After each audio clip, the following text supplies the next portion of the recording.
نحمده ونصلي على رسوله الكريم أما بعد فأعوذ بالله من الشيطان الرجيم بسم الله الرحمن الرحيم رب اشرح لي صدري ويسر لي أمري واحلل عقدة من لساني يفقهوا قولي۔ ذی الحج اہم کیوں ہے؟ یہ مہینہ ہمارے لیے دوسرے مہینوں کی نسبت بہت اہمیت کیوں رکھتا ہے؟ یہ ہم سب پر اللہ تعالیٰ کا بہت بڑا احسان ہے کہ اس نے ہمیں اسلام جیسی نعمت عطا کی، اچھے برے کا فرق بتایا، نیکی اور بدی کے پیمانے دیے، نیکیاں کمانے کے طرح طرح کے مواقع عطا کیے، اور انہی مواقع میں ایک موقع ذی الحج کا مہینہ بھی ہے۔ اس کے علاوہ آپ جانتے ہیں کہ رمضان المبارک کا مہینہ نیکیوں کا موسم بہار کہلاتا ہے، اور الحمدللہ ہم سب اس مہینے کو بہت اہمیت دیتے ہیں۔ اور یہ بھی آپ جانتے ہیں کہ اس مہینے کی اہمیت اس وجہ سے ہے کہ اس میں روزے جیسی عبادت پائی جاتی ہے، یعنی ہم ایک فرض عبادت کی ادائیگی کرتے ہیں۔ لیکن مشاہدے میں یہ بات آئی ہے کہ حج پہ جانے والوں کے علاوہ عام لوگ ذی الحج کے مہینے کی قدر و قیمت نہیں جانتے اور اس کا حق ادا نہیں کرتے۔ اور ظاہر بات ہے کہ اگر آپ کو کسی چیز کے بارے میں علم ہی نہیں، پتہ ہی نہیں کہ وہ کتنی خیر و برکت والی ہے، اس میں کیا کچھ بھلائیاں ہیں، تو آپ اس کا حق ادا ہی نہیں کر سکتے۔ اس لیے مناسب معلوم ہوتا ہے کہ اس مہینے کو پہچانا بھی جائے اور اس مہینے میں کیا کچھ کرنا چاہیے، ان اعمال کا بھی تذکرہ کیا جائے، ان کی بھی یاد دہانی کی جائے، تاکہ ہم بہتر سے بہتر فائدہ اٹھا سکیں اس مہینے کی رحمتوں اور برکتوں سے۔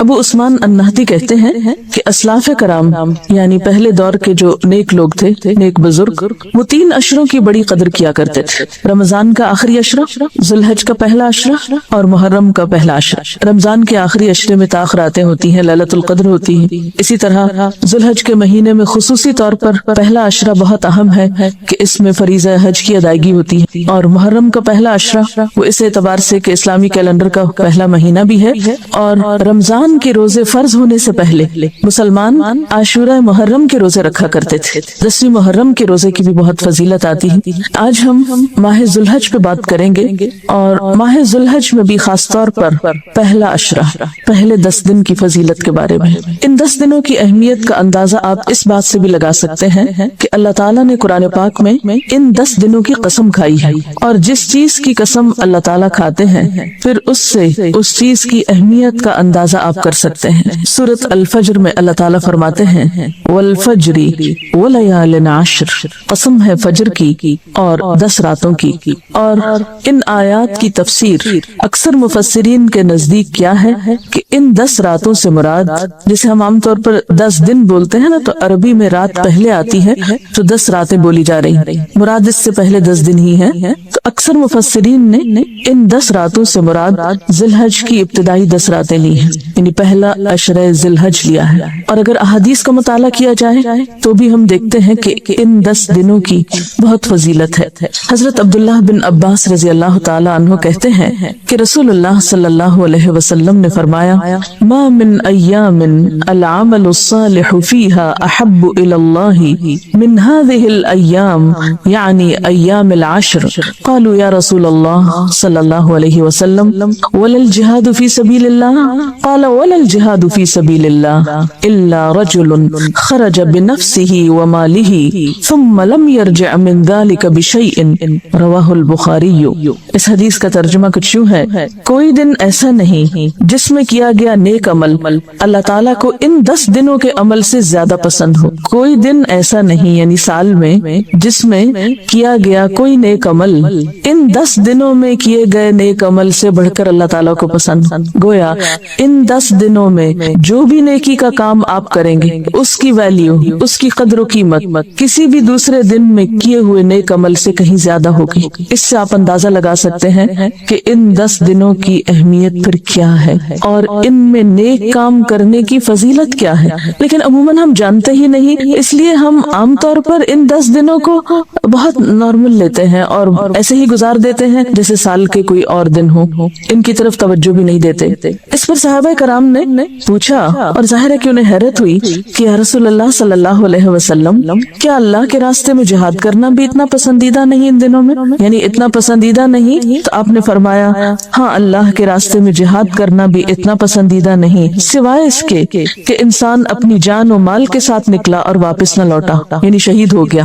تو عام دنوں میں اگر کوئی شخص اپنی جان اور مال دونوں کو اللہ کے راہ میں دے دیتا ہے تو وہ عمل اس سے بڑھ کے ہو سکتا ہے، لیکن اس کے علاوہ ان دنوں میں جو بھی کام کیا جائے گا اجر و ثواب اور قدر و منزلت کے اعتبار سے اللہ کے ہاں بہت بڑا مقام پائے گا۔ ایک اور حدیث میں آتا ہے، ابن حبان کی روایت ہے، حضرت جابر رضی اللہ تعالیٰ عنہ سے رسول اللہ صلی اللہ علیہ وسلم سے روایت کرتے ہیں کہ آپ نے فرمایا افضل ایام الدنیا ایام العشر یعنی عشر ذی الحجہ قال ولا مثلہن فی سبیل اللہ الا رجل عفر وجہہ فی التراب۔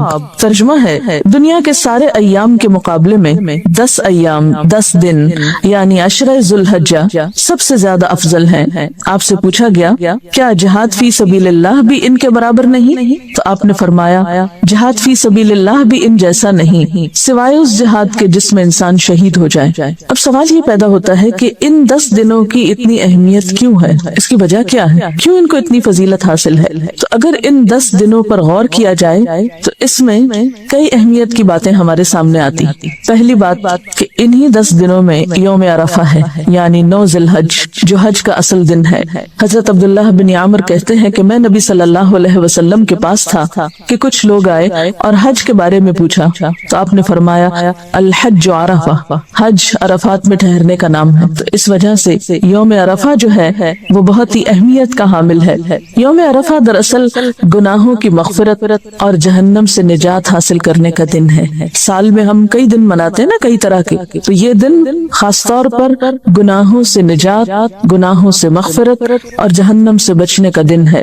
حضرت عائشہ رضی اللہ تعالیٰ عنہ کہتی ہیں کہ رسول اللہ صلی اللہ علیہ وسلم نے فرمایا ما من یوم اکثر من ان یعتق اللہ فیہ عبدا من النار من یوم عرفہ وانہ لیدنو ثم یباہی بہم الملائکۃ فیقول ما اراد ہؤلاء۔ عرفہ کے علاوہ کوئی دن ایسا نہیں جس میں اللہ تعالیٰ کثرت سے بندوں کو آگ سے آزاد کرے، یعنی سال بھر میں سب سے زیادہ جس دن بندوں کی معافی ہوتی ہے وہ دن عرفہ کا ہے۔ اس روز اللہ تعالیٰ اپنے بندوں کے بہت قریب ہوتا ہے، وَإِنَّهُ لَيَدْنُو، وہ قریب آ جاتا ہے اور فرشتوں کے سامنے ان کی وجہ سے فخر کرتا ہے اور فرشتوں سے پوچھتا ہے ذرا بتاؤ تو یہ لوگ مجھ سے کیا چاہتے ہیں۔ یعنی خاص طور پر عرفات کے میدان میں جو لوگ جمع ہوتے ہیں اپنے گھر بار، بیوی بچے، بعض اوقات اور کاروبار، تجارت، دنیا کی ہر چیز چھوڑ کر، مال خرچ کر کے، جسمانی مشقت اٹھا کر اس میدان میں جب جمع ہوتے ہیں تو اللہ تعالیٰ ان کے قریب آتے ہیں، فخر کرتے ہیں دیکھو یہ میرے بندے یہاں جمع ہیں، بتاؤ بھلا کیوں جمع ہیں، کس لیے آئے؟ ذرا وہ تو ایک چٹیل میدان ہے، ایک خالی جگہ ہے، وہاں کوئی دنیا کا کام کاروبار نہیں، کچھ بھی نہیں، صرف بخشش چاہنے آئے ہیں، اللہ تعالیٰ کے بلانے پہ آئے ہیں، لبیک اللہم لبیک، اللہ تو نے بلایا ہم حاضر ہو گئے، کس لیے آئے ہیں کہ تو ہمیں معاف کر دے۔ تو عشرہ ذی الحج کا یہ دن بہت ہی اہمیت کا حامل ہے اس اعتبار سے کہ اس دن گناہوں کی بخشش ہوتی ہے اور اس کثرت سے ہوتی ہے کہ رسول اللہ صلی اللہ علیہ وسلم نے فرمایا عرفہ کے دن اللہ تعالیٰ فرشتوں کے سامنے فخر کرتا ہے کہ میرے بندوں کو دیکھو، پراگندہ سر، غبار آلود، دور دراز سے میرے پاس آئے ہیں اور میں تم کو گواہ بناتا ہوں کہ ان سب کو میں نے بخش دیا۔ فرشتے کہتے ہیں کہ ان میں فلاں شخص گناہگار ہے، اللہ تعالیٰ فرماتا ہے میں نے ان سب کو معاف کر دیا۔ آپ صلی اللہ علیہ وسلم نے فرمایا عرفہ کے دن اللہ تعالیٰ بہت سے لوگوں کو دوزخ سے آزاد کر دیتا ہے، یعنی ایسے لوگوں کی بخشش ہوتی ہے جن پہ جہنم واجب ہو چکی، ان کو تو لازماً سزا ملنی چاہیے، لیکن جب لوگ خالصتاً اللہ کی رضا کی خاطر اور اپنے گناہ بخشوانے کے لیے، کسی شہرت کے لیے نہیں، کسی غرض کے لیے نہیں، کسی دکھاوے کے لیے نہیں، صرف معافی چاہنے کے لیے اس کے بلانے پر اس میدان میں حاضر ہوتے ہیں اس مخصوص دن اور مخصوص وقت، اور پھر رو دھو کر اللہ تعالیٰ سے معافی چاہتے ہیں تو اللہ تعالیٰ ان کو معاف کر دیتے ہیں اور ان کی گردنیں جہنم سے آزاد کر دیتے ہیں۔ ایک اور حدیث میں آتا ہے آپ صلی اللہ علیہ وسلم نے فرمایا لوگوں ان 10 دنوں میں اللہ تعالیٰ تمہاری حاضری کی وجہ سے، یعنی تمہارے وہاں آنے کی وجہ سے تم پر فرشتوں کی جماعت میں فخر کرتا ہے اور فرماتا ہے کہ تمہارے گناہوں کو میں معاف کرتا ہوں مگر حق العباد، نیک لوگوں کی خطاؤں کو معاف کرتا ہوں اور نیکوں کے سوال کو پورا کرتا ہوں، یعنی جو دعائیں مجھ سے مانگتے ہیں گناہوں کی معافی کے علاوہ جو اور ان کی حاجتیں ہیں، دعائیں ہیں، ان کو بھی پورا کرتا ہوں۔ اور مزدلفہ میں بھی اللہ تعالیٰ نیکوں کی مغفرت فرماتا ہے اور ان کی سفارش منظور فرماتا ہے۔ اس حدیث سے یہ پتہ چلتا ہے کہ حقوق العباد بہت بہت اہم ہے۔ وہ گناہ جو ہم اللہ تعالیٰ کے حق میں قصور کر جاتے ہیں یا صغیرہ گناہ جن کو کہتے ہیں وہ تو معاف ہو جاتے ہیں، لیکن حق العباد یا حقوق العباد کے بارے میں پھر بھی جب تک بندے معاف نہ کریں اس وقت تک معافی نہیں ہوتی، الا یہ کہ اللہ تعالیٰ ان بندوں کو کسی اور چیز سے راضی کر دے اور ان بندوں کی بخشش کر دے۔ یہ پھر ڈیپینڈ کرتا ہے کہ معافی مانگنے والا اپنے گناہوں پہ نادم کتنا ہے، شرمسار کتنا ہے، اور آئندہ کے لیے ان گناہوں سے بچنے کے لیے کیا سوچتا ہے۔ آپ صلی اللہ علیہ وسلم نے فرمایا اللہ کے نزدیک عرفہ کے دن کی بڑی فضیلت ہے۔ اللہ تعالیٰ نے آسمان والوں سے فخر کر کے فرمایا ہے کہ میرے بندوں کو دیکھو، دور دراز سے پراگندہ سر یعنی الجھے ہوئے بالوں والے، کیونکہ وہ حج کا موقع ایسا ہوتا ہے نا کہ انسان کو اپنی پرواہ نہیں ہوتی یا موقع ہی نہیں ہوتا، گرد آلود سر، گرد آلود یعنی کپڑوں پہ بھی گرد ہے۔ آج کے زمانے تو پھر گاڑیاں موٹریں ہیں، عام طور پر جو لوگ پیدل چل کے آتے ہیں تو ان کے احرام جو ہے واقعی مٹی سے آلود ہو چکے ہوتے ہیں۔ فرمایا کہ دیکھو دور دراز سے پراگندہ سر گرد آلود یہاں آئے ہیں، میری رحمت کی امید کرتے ہیں اور میرے عذاب کو دیکھا نہیں اور اس کے باوجود بھی ڈرتے ہیں۔ مراد یہ ہے اس نویں تاریخ کو اللہ تعالیٰ بہت سے لوگوں کو دوزخ سے آزاد کر دیتا ہے۔ پھر آپ دیکھتے ہیں کہ اسی عشرہ ذی الحج میں یوم النحر بھی ہے، قربانی کا دن، اور یہ بھی سال کے دنوں میں بہت اہم دن ہے، کیونکہ رسول اللہ صلی اللہ علیہ وسلم نے فرمایا اعظم الایام عند اللہ یوم النحر و یوم القر، اللہ کے نزدیک سب سے زیادہ باوقار اور عظمت والا دن یوم النحر ہے، یعنی ہر دن کی اپنی فضیلت ہے۔ یوم عرفہ بخشش کا دن ہے اور یوم النحر یا قربانی کا دن بڑا عظمت والا دن ہے، اللہ کے ہاں اس کی بڑی قدر و منزلت ہے۔ اور پھر اس کے بعد منا میں ٹھہرنے کا دن یعنی اگلا دن۔ اب آپ دیکھیے کہ جو عشرہ اتنا اہم ہے اور اس کی اللہ تعالیٰ کے ہاں بہت قدر و منزلت ہے، اور پھر ان دو باتوں کے بارے میں پڑھ کر کے لوگ وہاں پر جا کر حج کرتے ہیں، قربانی کرتے ہیں، منا میں ٹھہرتے ہیں۔ اگر ہم لوگوں کو یہ موقع نہیں ملتا تو پھر کیا کریں؟ یعنی اگر ہم حج پہ نہیں جا سکتے تو یہاں رہ کر ان دنوں سے کیسے فائدہ اٹھا سکتے ہیں؟ ہمیں کیا کچھ کرنا چاہیے؟ تو آئیے چند باتیں اس کے بارے میں کرتے ہیں۔ سب سے پہلا کام ذی الحج کا چاند دیکھ کر دعا مانگنی چاہیے۔ عام طور پر عید الفطر کا چاند تو بہت سے لوگ دیکھنے کا اہتمام کرتے ہیں، لیکن ذی الحج کا چاند دیکھنا بھول جاتے ہیں، کیونکہ ان دنوں کی حاجیوں کے نزدیک تو بہت اہمیت ہوتی ہے، لیکن عام لوگ بھولے ہوئے ہوتے ہیں۔ اور ویسے بھی ہر مہینے جب چاند دیکھیں تو دعا مانگیں، اور وہ دعا بھی بہت خوبصورت ہے، اللہم احلہ علینا بالامن والایمان والسلامت والاسلام ربی وربک اللہ، اے اللہ تو اس چاند کو ہم پر امن و ایمان اور سلامتی اور اسلام کے ساتھ طلوع فرما، اے چاند میرا اور تمہارا رب اللہ ہی ہے۔ آپ دیکھیں کہ عموماً جب کوئی نیا سال آتا ہے، نیا مہینہ آتا ہے، نیا دن آتا ہے، تو جہاں خوشی ہوتی ہے وہاں ایک فکر کی لہر بھی دوڑ جاتی کہ پتہ نہیں کیا ہوگا، اس سال کیا ہوگا، اس مہینے کیا ہوگا، معلوم نہیں اس دفعہ کے حج پہ کیا ہوگا۔ جو لوگ جاتے ہیں وہاں وہ بھی فکر کرتے ہیں، جو پیچھے کے لوگ ہوتے ہیں ان کو بھی فکر ہوتی ہے۔ تو ایسے موقعوں پر اتنی خوبصورت دعا سکھائی گئی کہ امن، ایمان اور سلامتی کی دعائیں مانگو، اور اس وقت ہم سب کو کتنی ضرورت ہے۔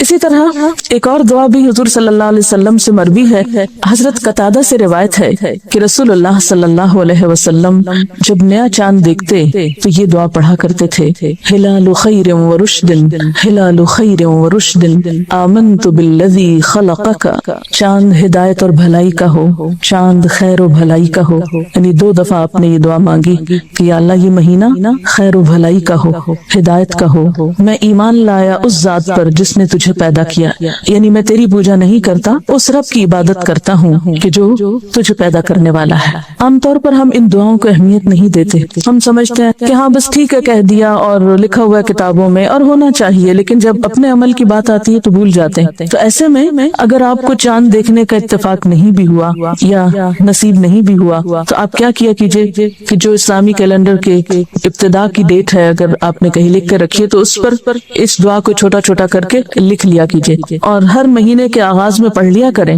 تو انشاءاللہ تعالی خیر و بھلائی ہوگی جس کے ہم سب بہت محتاج ہیں۔ پھر اسی طرح ایک اور دعا آتی ہے، ابو داؤد کی روایت ہے، الحمدللہ الذی ذہب بشہر کذا وجاء بشہر کذا، سب تعریف اس اللہ کے لیے ہے جو اس مہینے کو لے گیا، یعنی پچھلا مہینہ ذوالقعدہ کا چلا گیا اور دوسرا مہینہ آ گیا، یعنی دن اور رات کا پھیر اللہ کے ہاتھ میں ہے، مہینوں کا پھیر وقت سب کچھ اس کے ہاتھ میں ہے، اس لیے اسی کے لیے تعریف ہے اور اسی کے لیے شکر ہے۔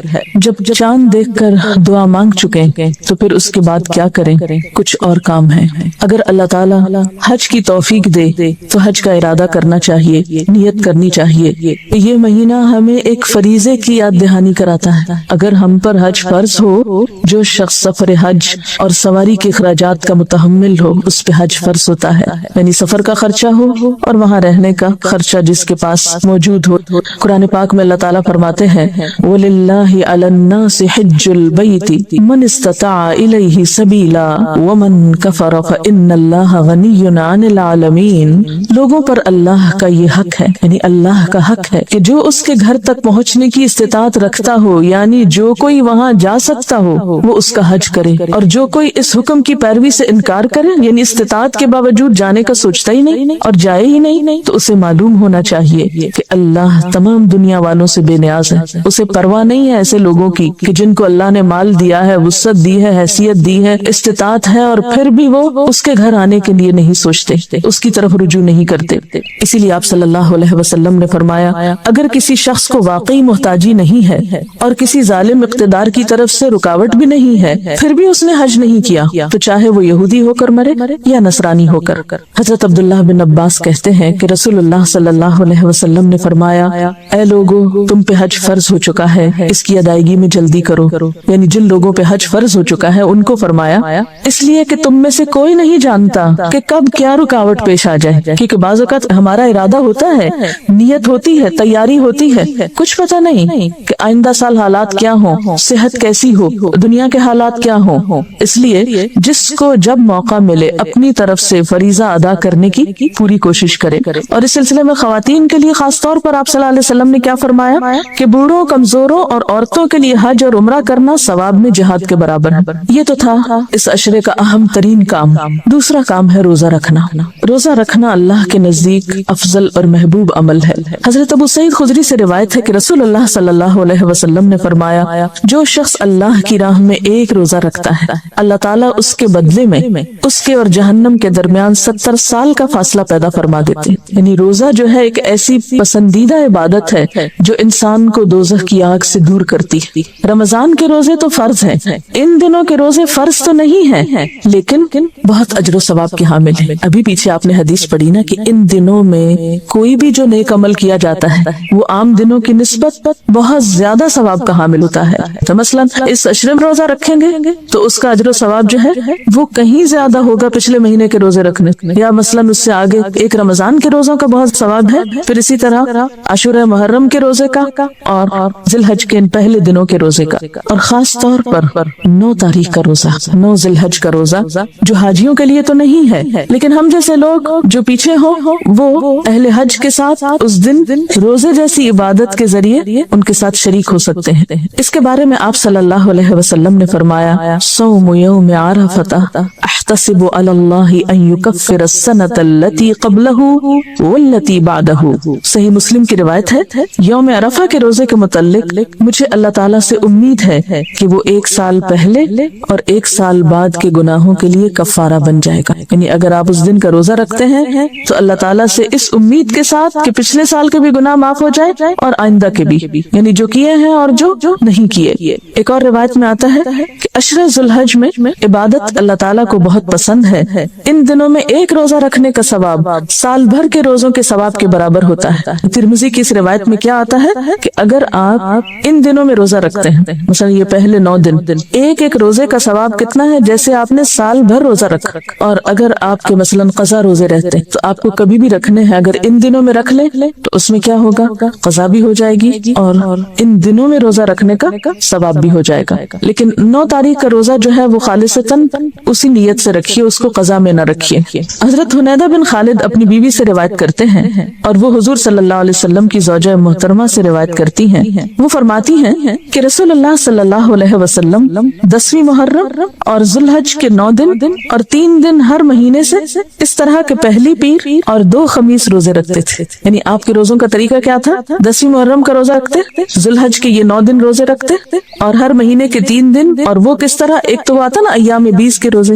اور ایک دوسرا بھی آتا ہے کہ پہلے منڈے کو، ضروری نہیں کہ وہ پہلی تاریخ کو ہی ہو، وہ 2، 3، 4، 5 کو بھی ہو سکتی۔ تو آپ صلی اللہ علیہ وسلم ہر مہینے میں پہلی پیر، پھر خمیس اور اس کے بعد والی خمیس کے روزے نہیں چھوڑتے تھے۔ خمیس کہتے تھے